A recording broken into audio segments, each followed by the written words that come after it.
আমরা অনেক সময় অনেক অনেক সিরাপ ফার্মেসি থেকে কিনে থাকি এবং সিরাপ অনেক মেয়াদ থাকা সত্ত্বেও আমরা সিরাপটি 10 দিন পরে বা 12 দিন পরে 15 দিন পরে আমরা থ্রো করি।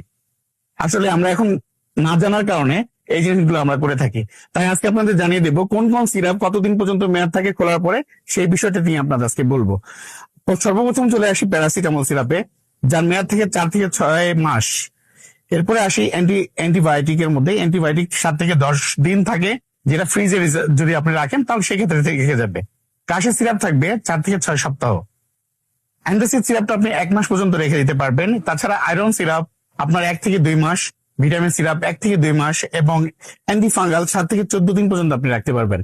অ্যান্টিহিস্টামিন আপনি 1 মাস পর্যন্ত রাখতে পারবেন এবং কিছু কিছু ওষুধ আছে যেমন প্রোবায়োটিক, সেগুলো আপনার 7 থেকে 14 দিন ফ্রিজে রিজার্ভ করে রাখতে পারবেন। আর আমার ভিডিও যদি আপনাদেরকে ভালো লাগে, লাইক কমেন্ট শেয়ার করে আমার পাশে থাকবেন এবং সেভ করতে ভুলবেন না। এরকম এরকম ভিডিও পেতে আমার সাথেই থাকুন। ধন্যবাদ।